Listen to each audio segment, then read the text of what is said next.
That one is just absolutely beautiful.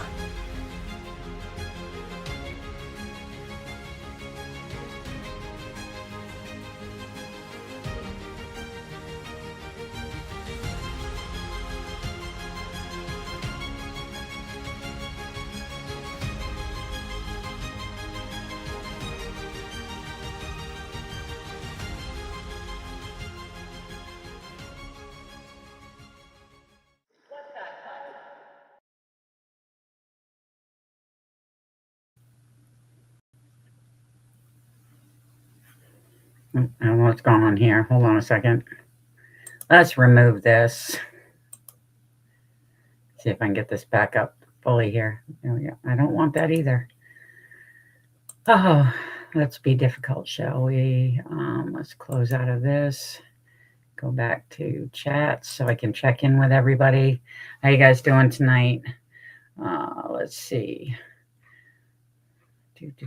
Now I'm getting all the comments. Earlier when I was on here, I wasn't getting any of them.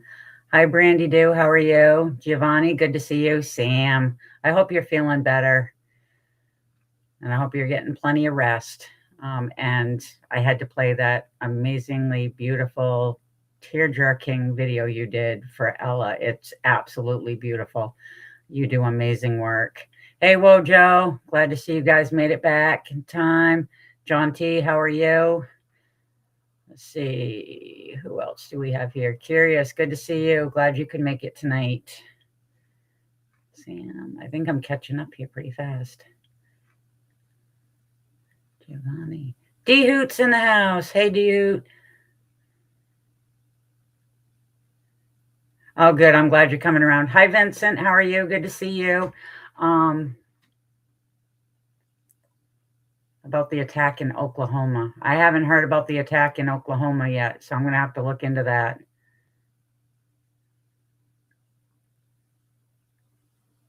I'll write that down. Attack in Oklahoma.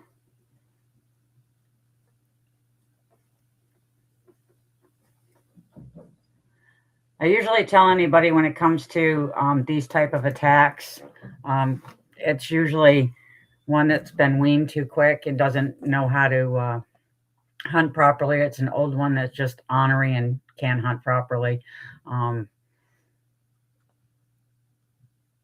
It's kind of scary. Well, back at you. So tonight I want to go over one of my favorite topics. I love to talk about it. It's cryptozoology, because when you discuss cryptids, like this show does, there's a ton of other shows. Cryptids fall under different umbrellas. You've got, the paranormal or supernatural aspect of it. Okay, yeah, I will get with Sam. Thank you, Giovanni. Then you've got, ones that could be considered extraterrestrial or something, and then you've got ones that fall under more of a folklore thing. I like cryptozoology because that is actually just the study of hidden or unknown animals that have not been verified by science, or ones that are thought to be extinct but still being seen. They fall under that category of cryptozoology as well, and I just really enjoy that.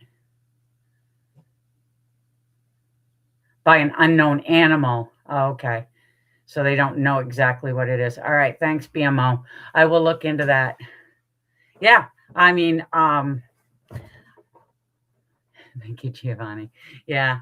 Hey, Miss Jessie B. So before I get into this topic, though, I have a big announcement for everybody. I am so excited. We did a girls' night a couple weeks back on Sam's show, and then we did another one just 2 weeks ago. And Sam, Jesse, and I have decided that we like these girls' nights. We like these times to be able to talk about cryptids, talk about the research we've been doing, just overall just having a good time. So next Sunday, we will be having a girls' night here on Ghost Cats and Cryptids. We're going to be discussing all types of cryptids.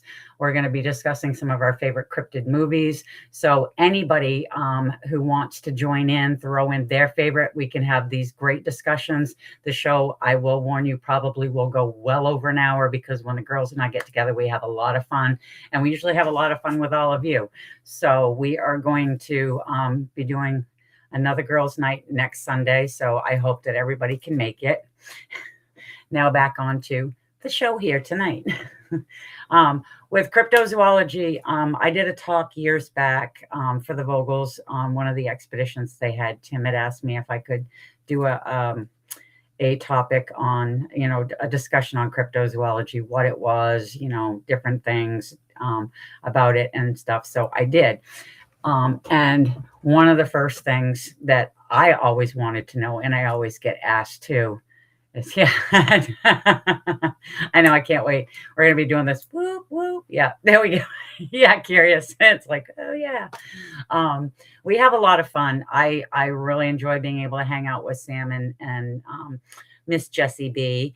We take over the Richie B Podcast Network. Hey, Wojo, home of the boom. And we have a blast. But with cryptozoology, though, when I was doing the talk, I was like, I never really knew. And a lot of people ask, well, who actually started this whole thing? Who was it that actually coined the phrase and how did it get going? Well, that was a lot of research in itself, because a lot of people think that it was actually, and I never say his last name right, so I am so sorry if you know him and I screw it all up. A lot of people think that Bernard Huvelsman or Huvelsman, however you say it, was actually the one who started this whole thing in cryptozoology. He gets most of the credit for it. And so I had worked for a cryptozoologist a while ago, and I was like, you know what, I'll ask you, because I got to get this thing done. And instead of telling me, because he's into, you must research everything, he sent me a paper that explained it, but I had to read it first. And 20 pages later, it explains that it was actually Ivan T. Sanderson who was the one who came up with cryptozoology. He actually wrote 2 papers on sea serpents while he was still in college going for his degree, one in 1947 and the other one in 1988, because while he was doing stuff for zoology, and it's not him that actually did it.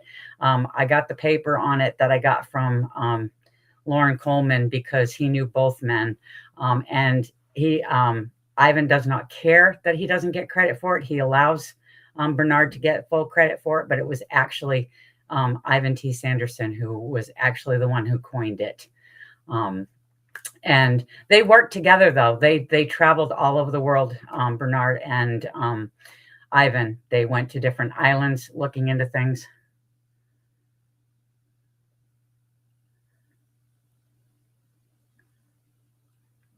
Sometimes into the invention of the word. Yeah, they both had a big hand in it. But when I did it, and Mr. Coleman actually went over my work on the paper and stuff to make sure that I got everything right, which he did mess up one thing, and I will bring that up later on, because I have gotten, since I worked there, I research everything thoroughly. And if I don't know, I tell you straight up, I do not know. I've had people ask me questions that I have no clue on, and I'm not about to guess on the stuff. But with cryptozoology, it's the study of hidden or unknown animals. Cryptid is hidden, zoology is animals. So that's what it is. And what I like about it is it falls under my research, because where mountain lions are animals, and they are thought to be extinct in this area, they do fall under the cryptid category, but there's other ones out there too. And how it all came about was, like I said, he had written the 2 papers, but he was getting stories from fishermen talking about sea serpents and stuff. That's how he ended up doing the papers on it. And a lot of times, like with some of these discoveries of these animals and stuff, you find out that they were actually considered monsters or myths before they were recognized. And then you have to look and go, whoa. It's like the giant squid itself. A lot of times that gets put in with the Kraken stories. These things can pull a boat down. They are massive. They are huge. I don't know of any that have actually done that. Most of the time when you see them, it's because they've died and they've washed up on shore. Although the Japanese have gotten some film footage over the years of them in one of the harbors and stuff, but their discovery was in 1865. And then you have the mountain gorillas. The tribes people around before they were discovered would hear, loud noises. They'd hear the grunts, the trees would shake. They literally, people, even people from other countries, like there was a German gentleman who actually was the one that discovered them. But they all had contributed that to there's these monsters in there. And come to find out, it was just the mountain gorillas. And I find this whole thing fascinating because one of my favorites. Hi, Mary. How are you? Hey, Jason. Good to see you.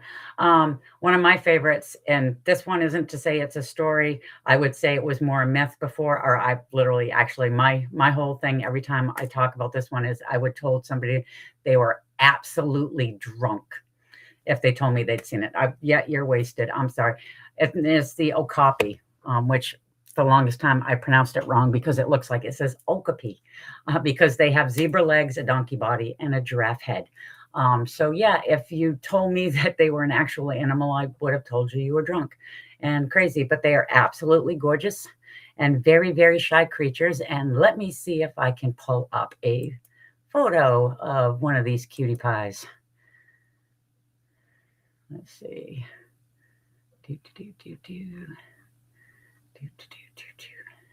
Number 8. All right, let's try this one here. Let's see. Can we get it up here on the film? It's taking a minute. There we go. Yeah, these things are so unique. And they're one of my favorites. And I would have told somebody they were absolutely, absolutely crazy. Yes, I actually, that's going to be like my finale is the panda, because that was one of the things that I messed up on in my talk.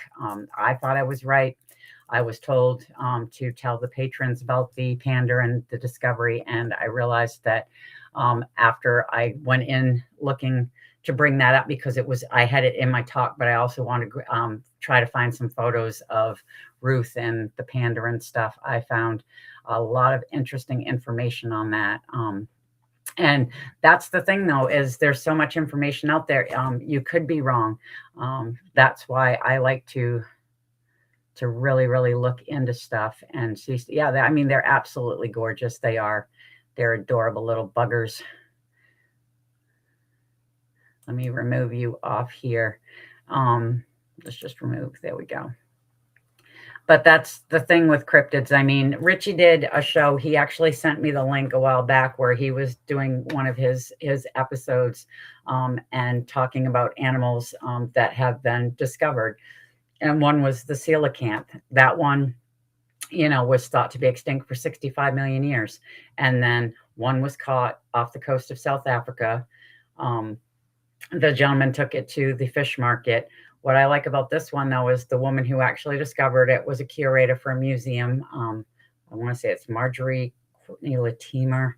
And what she had done was she had it set up with the local fishermen that she could come down and check out their catches for the day, because she was taxidermying fish to kind of decorate the museum and stuff. And she came across the coelacanth thinking, wait a minute, this isn't right. Wait, this isn't supposed to be here. So she actually purchased the fish. She had to load it up, which the fish can get up to, 4 to 5 feet in length. They're huge. A taxi, which I'm sure she had to bribe a taxi driver for that one. And when she got a hold of her colleagues in London, and she shipped it, but she had removed the insides of the fish from it. So yes, it was rediscovered on that date, but it took a second one being caught in 1952 to actually verify it. And the reason that they think that scientists, I'm not positive on this, is what, you hear when you look into it, is because these fish live in such deep depths that usually when they're up this close to the surface, it's usually, I don't know if they consider it like the end of life cycle or something, and that's why you don't see them as much. There have been more. There's a new population that was discovered in recent years. You can look into that. I've found a bunch of different stuff, but after the girls' night, I'm going to go and do an episode on newly discovered animals and go over some of the stuff that goes on with that, because a lot of times when an animal is discovered, people will be like, well, no, there was already this. There's a lot of genetics involved. So when they catch something, or if they see an animal and they think, oh, we've got, such and such in front of us, and then they do the blood work and the samples and all this stuff, they find out that sometimes the bone structure is different, the DNA components are different, and it's a different variation of that animal. So you have a new species. Okay, Jason, hope to see you soon. Her face red heart shaped. So yeah, and then like I said, you have the mountain gorillas and stuff. There was another species that was discovered, and it wasn't the mountain gorilla, it was the lowland gorillas. They ended up breaking these down. The mountain gorillas for some reason got like the big discovery issue thing. I don't know if it was because of the way it was discovered, because there was a German gentleman who actually shot two. They sent one back, and hold on, where did that one go to? Yeah, I got all the information right here. That one, no, that's Bill's, and that's that. I got so much stuff here because I'm trying to go get everything that way there. If I have any questions, I can try to answer the best I can on certain things, because I can know so much, but give me more knowledge, my dear sister. Oh, William, thank you. Yeah, let's see. It ended up, they were later named gorillas in honor of the Florida Museum of Natural History. I think has one on display, is what it says here. Discovered in 1902, classification of the gorilla, and then it has the German gentleman's last name on it, as a distinct subspecies solidified after shortly separating from the lowland gorillas. Following their discovery, a population faced severe threats and habitat loss and poaching, leading to their classification of endangered. Yes, Billy ape was discovered in 2009. My favorite, though, was 2017 with the Tapanuli orangutans in Sumatra. They were living in one area. It was a high elevated forest of the Botang Tora. And when one was brought in because it was severely injured, and it was due to human reasonings for that, it was tortured. But when they were doing the autopsy on it, they realized that the bone structure was completely different. So they ended up taking samples from some of the orangutans in that area. They took DNA samples from the ones in Sumatra, and even went over to Borneo and took DNA samples from those to find out that it was a brand new species. They named it the Tapanuli orangutans, and they are the newest species with the oldest lineage to all the great apes.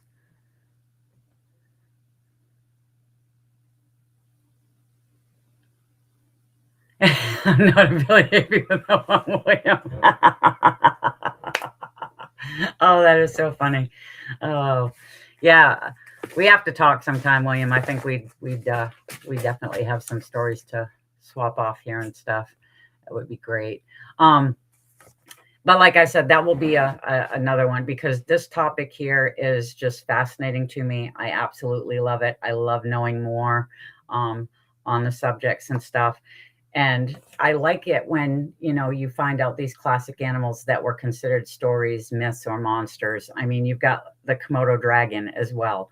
I mean, here it is, gentleman comes back saying that he saw these dragons, these large dragons, and people kind of laughed and joked, but come to find out these things are alive and real. Let's see if I can pull these guys up, because they are massive. They grow up to 6 to 8 feet in length. So I would not want to mess with them. Their saliva has got so much bacteria in it that it rots the flesh off of most of its food source. So it helps them digest it better. And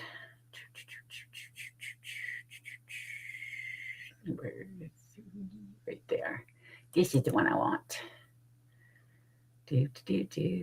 I believe this is the one I want. Please be the one I want.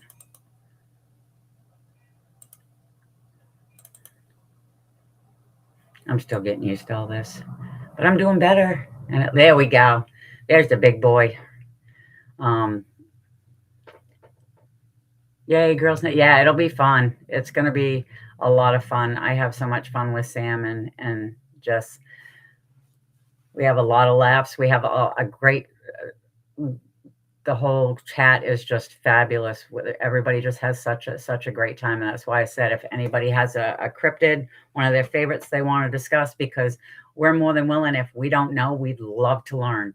That's what I like about why I agreed to do this, is because this is one of the things that I like to do. I like to be able to let people know different things. You know, I'm not stating these are facts and you have to listen to me, but I want people to get like a knowledge of different stuff. And I love it when somebody can come back and be like, did you know this? And I don't. And then I get the story and I'm like, oh my gosh. It was, because there's a lot of different things with, it looks like, it is a Komodo dragon. They were actually discovered in 1912. And that was another thing that in my report, because I was told that it was Bill Harkness who was the one who had discovered these, or he was part of the expedition that discovered these, and he actually wasn't. He was actually part of the expedition to bring a live one back to the U.S. That's what Mr. Harkness did, is he would go on these expeditions. He was a sportsman. He loved being out around the world looking into these things, and he loved to be able to check into these new animals that were supposed to be so elusive and see if he could actually capture one. That was his thing. And he was able to help. Let's see, who was the gentleman's name again?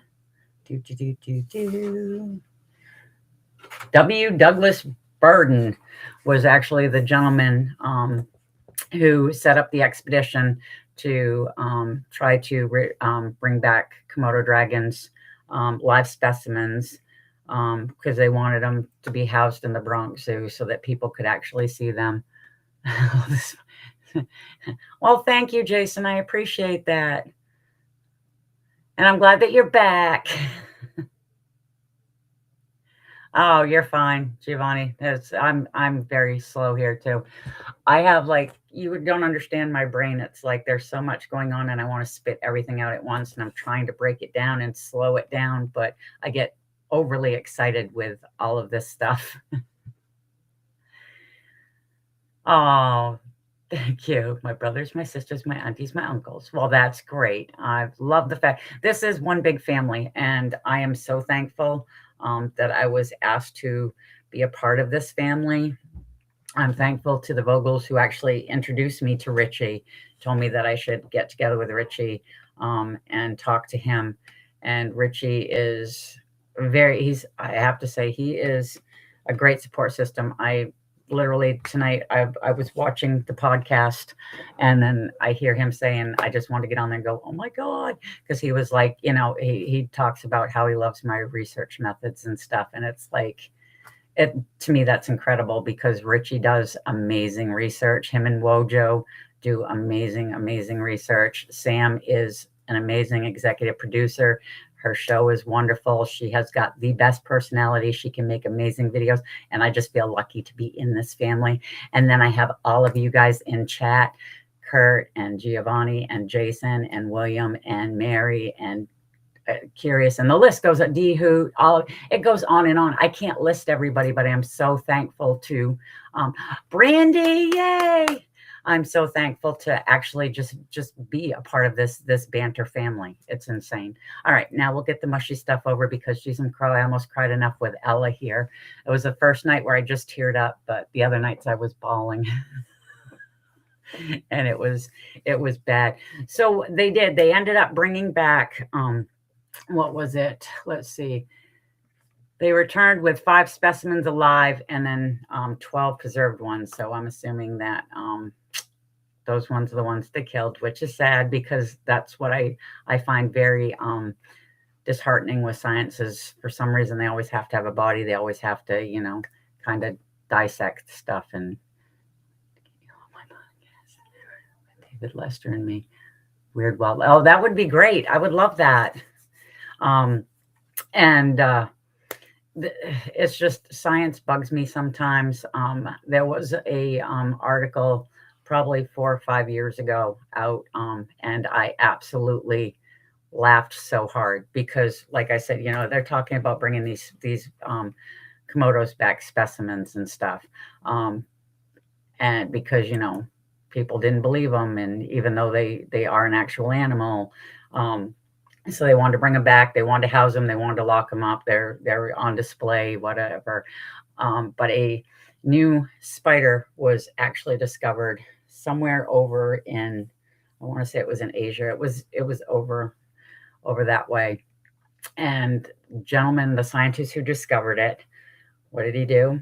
He documents it, takes photos, scoops up the specimen, sticks it in a jar, gets on the plane and flies back to London. And he got arrested in customs for transporting an illegal animal because he didn't have the paperwork for it, which I thought was great, because you just can't scoop something up and take it away just because, you want a specimen to show people that you're right. That's why you document. And I'm adamant about that. And that's what I love about what Richie's doing. I mean, yes, I do look at the DNA aspect like he does. I have sent samples in to be tested. I've been lucky enough to do that. Oh, hey, there's the big man right there, big boss man. And I haven't made a big announcement yet. I was talking with the vocals the other day, but I've decided that with my eDNA, I'm going to expand from not just airborne, because I think that is, it's good to be able to do, but I want to be able to do the soil. So if I come across tracks, I have a way to actually, with tracks, you'll have the DNA in it. They can pull up DNA from the soil samples. So that's what I'm planning on doing, is expanding that. So we'll see if that works. But anyways, let's back to this. Okay. So what we're going to do now is we are going to go on to what Giovanni wanted to talk about, which is the giant panda. Because the giant panda, like I said, it was, when I did my talk on this, and I can tell you this by heart because I thought that this was fabulous, and it still is true to a point. It's just the timeline of discovery is off, and there's a reason for that.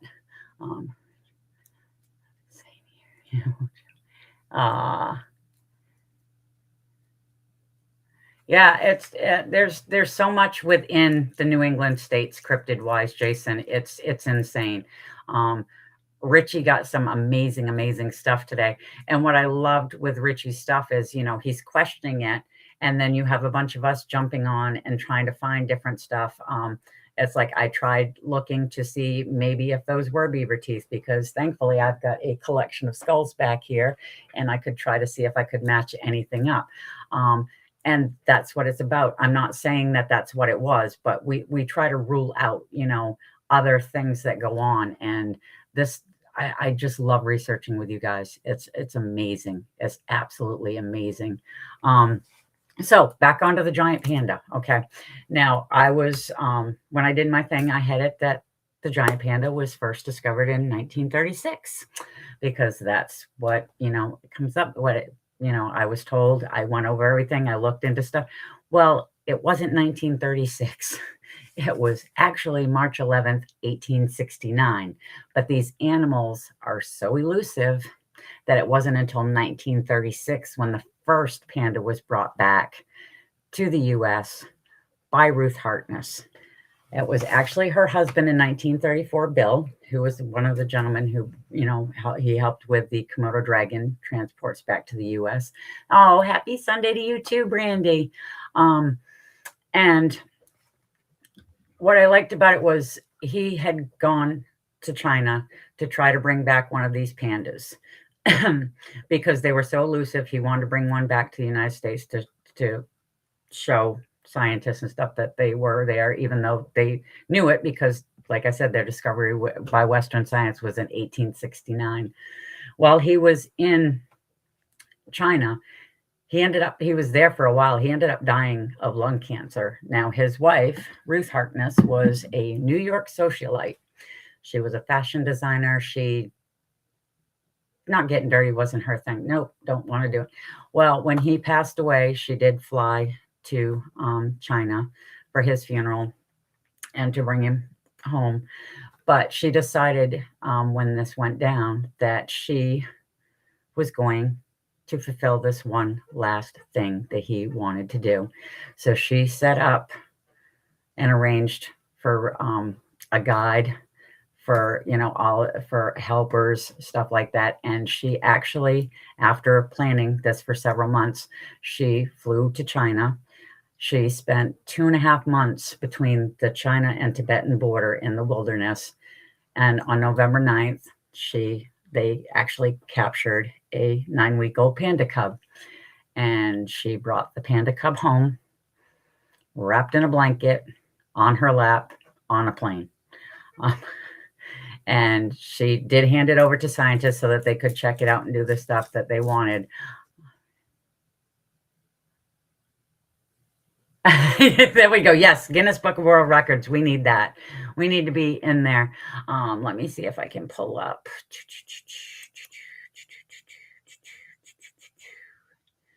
Panda is images.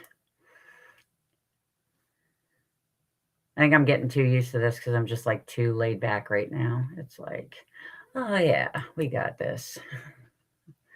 All right, let's see. Is this the one? We're going to find out in a second. Yeah, that's when she arrived with, she named her Lisan. I think it's Lisan. I got so much stuff on this because I was trying to remember the panda's name. No, that's not the one. But she also made it because she went back and got another one a year later to give this one a companion. Right there. Sulin. This is the newspaper article there that I had gotten it on. But yeah, is what she did. There was no zoo to take this panda though, so it ended up living with her in her apartment for a month before the Bronx Zoo ended up buying it and having Sue Lynn stay there. And a year later, she went to get a friend for Sue Lynn, and she came back with another panda. And by that time, Sue Lynn had passed. She didn't make it past a year in the zoo. She is actually taxidermied and on display in the Natural History Museum in Chicago, along with the 2 lions of Savo, which I think is pretty cool. So I'm going to have to make a trip to Chicago because I want to see these animals. Yes, Roosevelt scene. That's what right there too is Roosevelt's sons actually went in search. They actually killed one. They actually killed a couple, but they killed one. And I think that they were, or was it 2? Because they ended up, I don't know if they brought the body back of one and just the pelt back of the other one. But yeah, they didn't help in the discovery of it. They knew of it, but it was so elusive, and they got the stories from their father.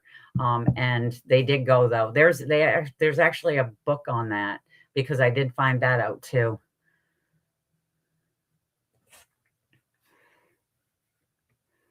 Because I just thought that was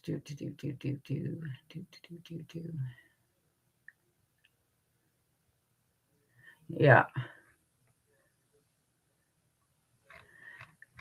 But yeah, it's I thought that it was a sweet story that she finished her husband's work, but I also found it a tragic story that she ripped a 9-week-old panda bear cub away from its mama. And then, yeah, a year later it died.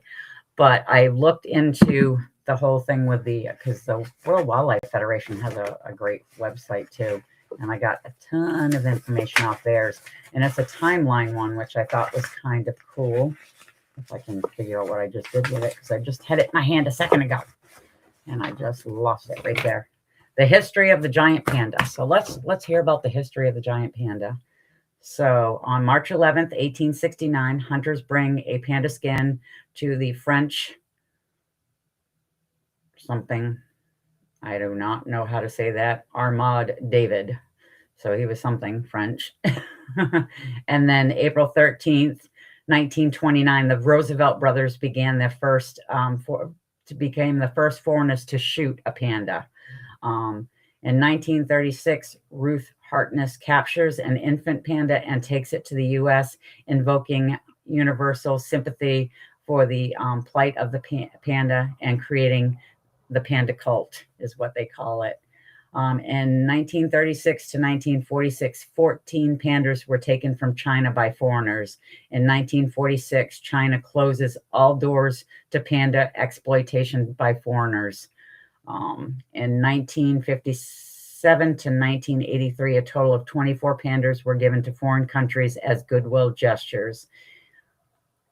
In the early 60s, the first four panda reserves were established, and nature decree issued prohibiting the hunting of this list of animals, including the panda. So, I mean, because of the fact they were so elusive, and having people go out just to hunt them for their pelts, and then having what Ruth did with bringing one back, which, I mean, I can see to a point, but back then, I think a lot of stuff was a lot easier to do. But David skinned and shipped the pelt to Paris to identify. Yeah. Oh wow. Yeah.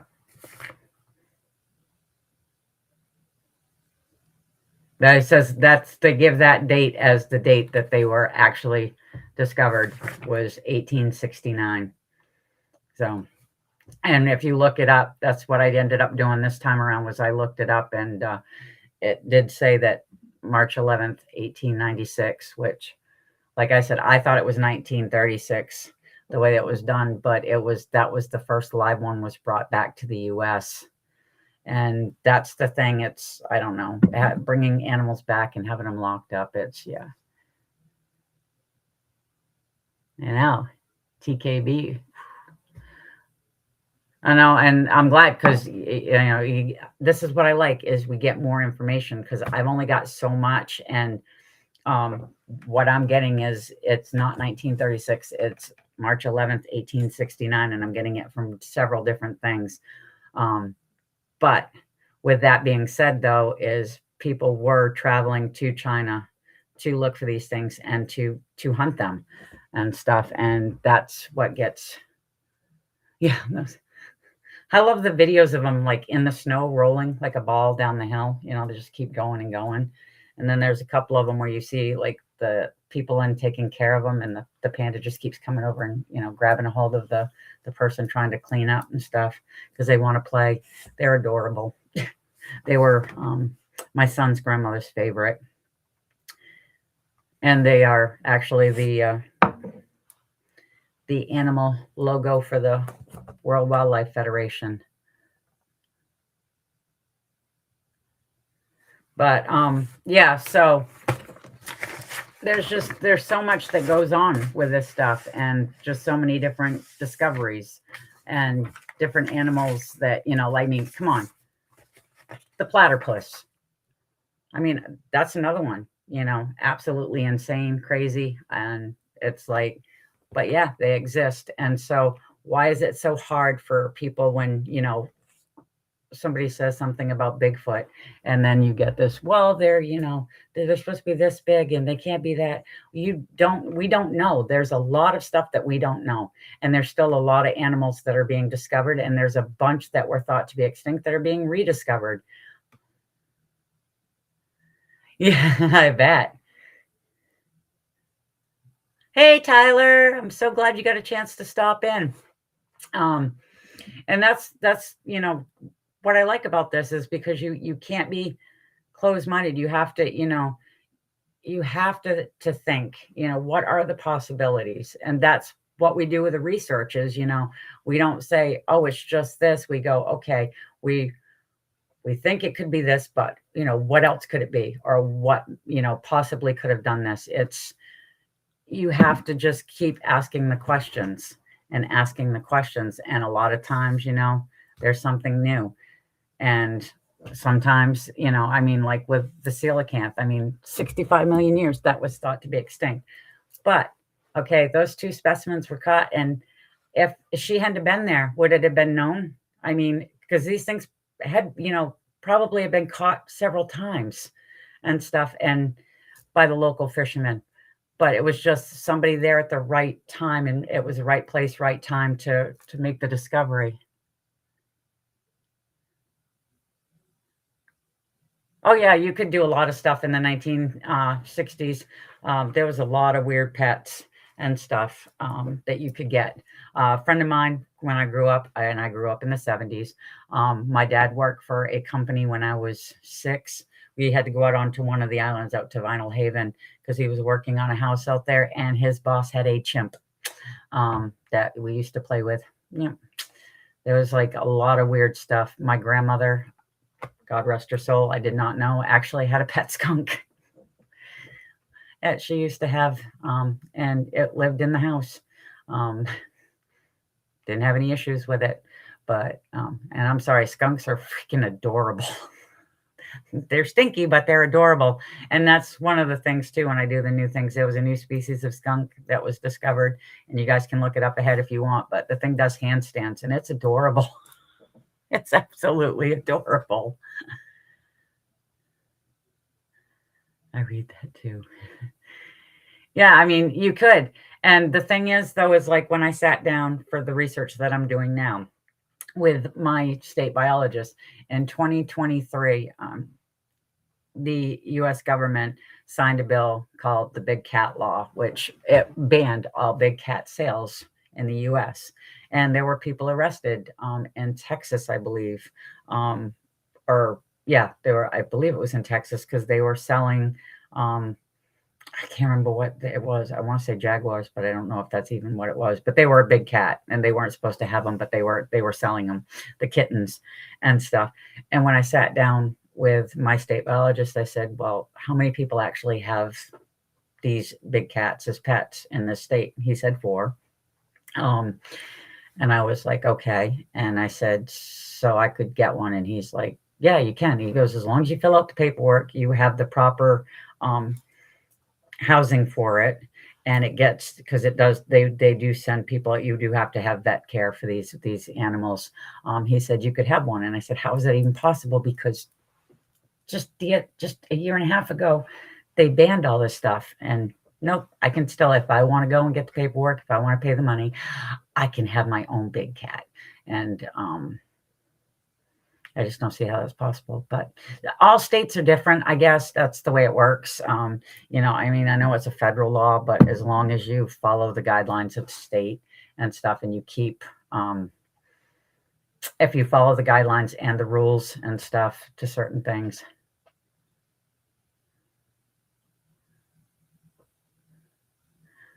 I've seen 2 creatures in my life that I can't identify. One made the local papers, seen by a few others. Oh, well, that's interesting.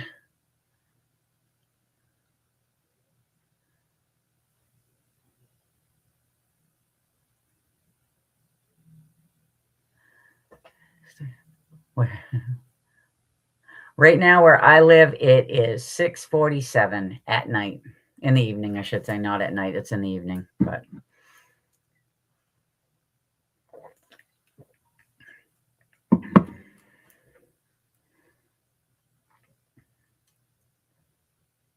Hey, Andy, how are you?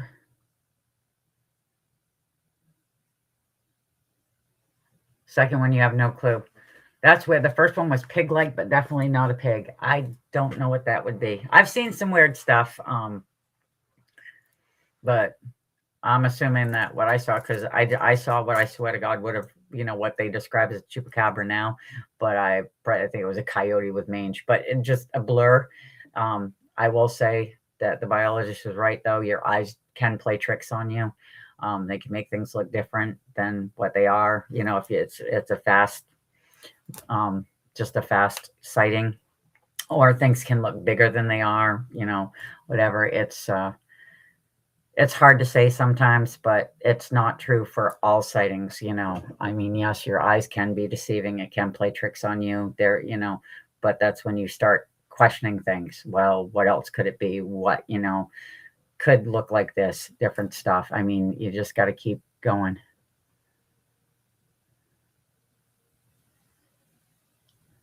Oh, your PC crashed. Sorry, TKB.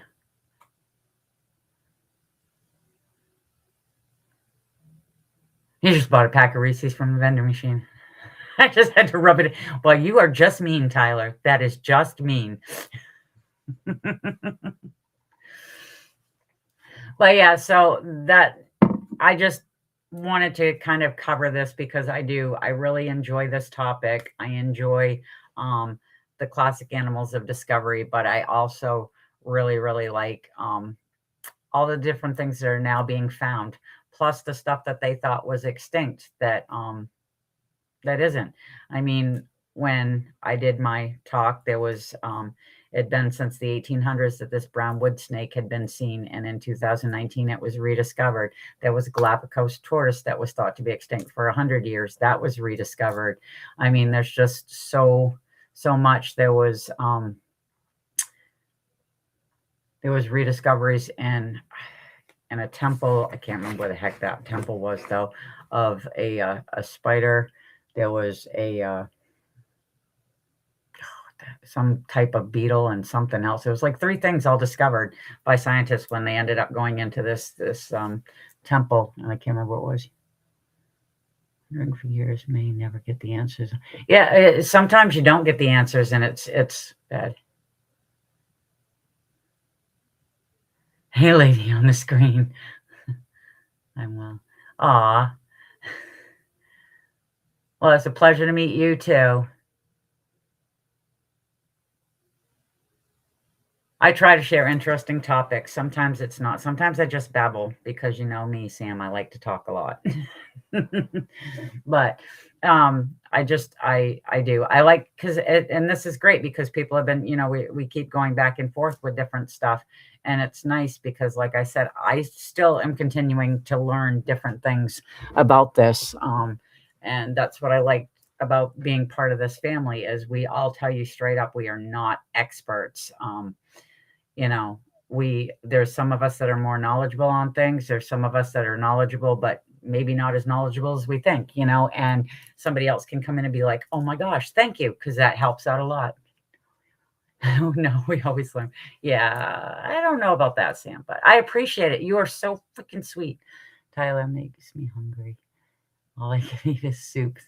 Oh, just sorry, Giovanni. That's awful. Tyler. Tyler and his candy bar.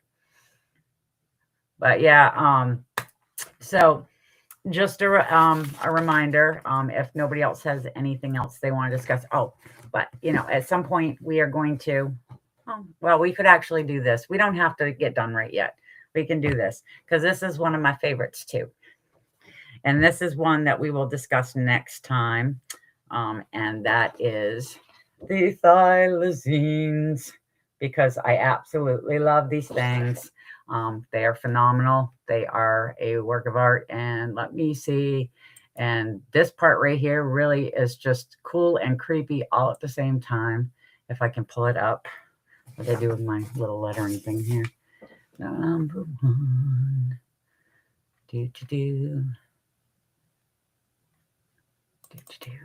Now, which one is it? I think it's this one. This is the one I'm talking about. Yeah, they are extremely cool. They look like they're canine. They are a marsupial. And they have the ability to unhinge their jaw like a snake. See that? Isn't that cool? That is just cool and creepy all at the same time. This one has got a weird coloration, though, so I don't know if this is like AI or something, which would really tick me off. The last known one was died in 1936 in captivity. His name was Benjamin. He was left out of his enclosure overnight. He froze to death, which is sad. But what I think is cool about these is that tail is so strong they can actually stand on their hind legs if they want to for a little bit. But both the males and females of that species had pouches. So the males could carry pups too, which I thought was really, really cool. You got 3 minutes left on your break. It is. That is one of the biggest documented, and I absolutely love talking to thylacine and Benno. I really need to get Benno to discuss it more with me because he is right there for all this stuff. And I met a gentleman at the place I worked at who was a Yowie researcher, and we were discussing that. And then we started to discuss the thylacines.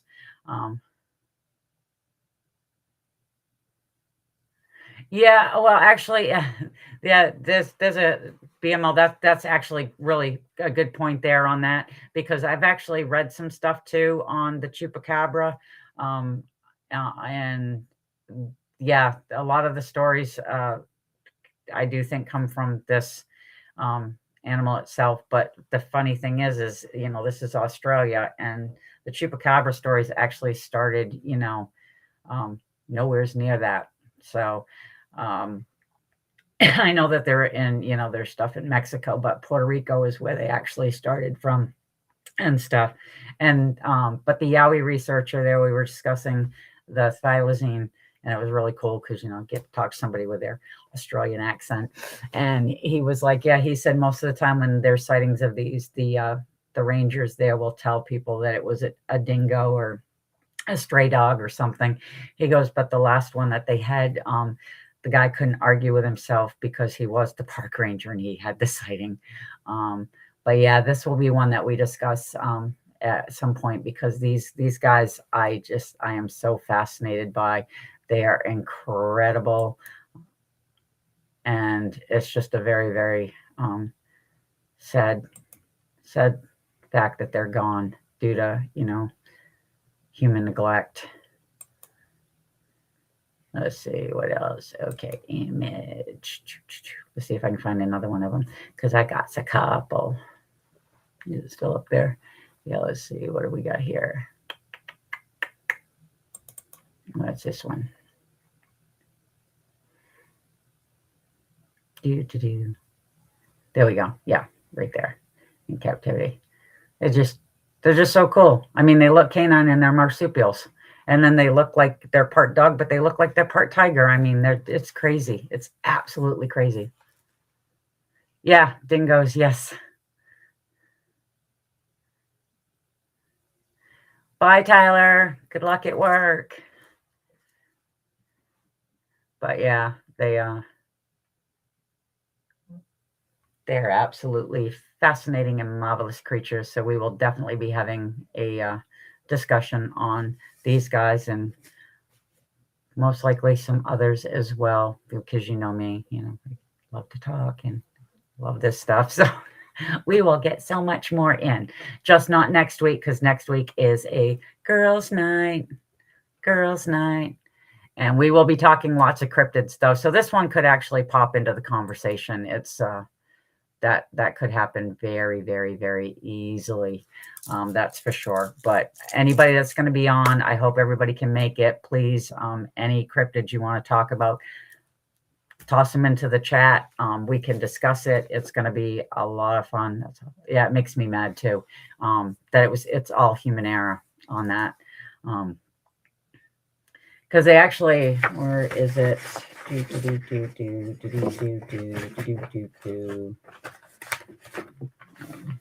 thylacine. Do I have wrong? Oh, that's mountain gorillas. All right, I can't figure out what I did with it. I've got, like I said, this place is just a big old mess. I've got so much stuff here. No, I can't find it. I will go over it, though. I do have paperwork on it for the thylacine, because it actually states when the last one died in I think it was London, too. Yes, it's going to be fun. My auntie always said, oh, no, a dingo ate my... Yeah. Sam.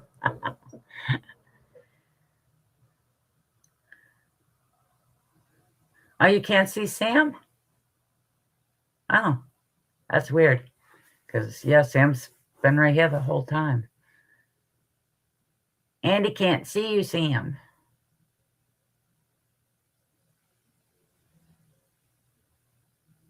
Oh, you can't. Oh, okay, except for Sam. Okay, yeah, that's weird. I don't know what that is all about. Yes, yeah, that would be fun. Because as it was, I recall you saying, Sam, that we all need a proper, Italian lesson, a lesson in speaking proper Italian. So that would be fun. Oh, she goes back and forth. Others aren't. Yeah, that's the thing is this show's linked into Sam's, it's linked into Richie's, YouTube, Facebook, and different stuff. So I get the comments from all over. Hey, Rachel Adventures. So in closing, Tuesday night, make sure you check out Home of the Boom with Wojo.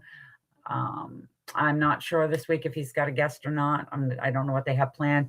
Friday night, we have Sam and Sam After Dark. This week, she did an amazing job with the yoga murder little whodunit thing, which was great. And you never know what she's going to do. I mean, she's got so much going on. She's gone over her research. She does spooky stories. She does, crime stuff. She does amazing. And then Saturday night is our flagship show with the big boss man, Mr. Richie B. And then again, next Sunday, like I said, I'll be here. Sam will be here with me, and so will Jess, because we are going to have a girls' night, cryptids, cryptid movies. Feel free to join in because we would absolutely love it. And just remember, with all of this stuff, we're still learning. And with research, sometimes you just have to say, what the hell? Good night, guys. Bye.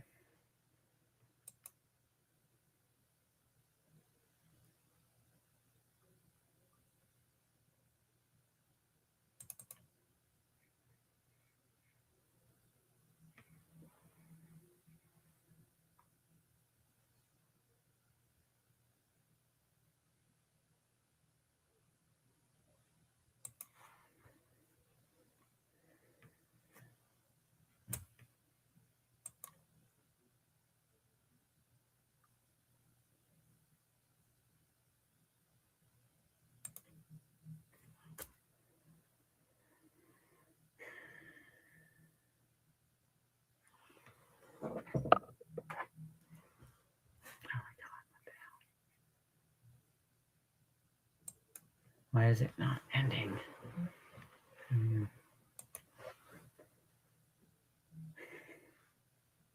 Maybe I'll end it. I don't know.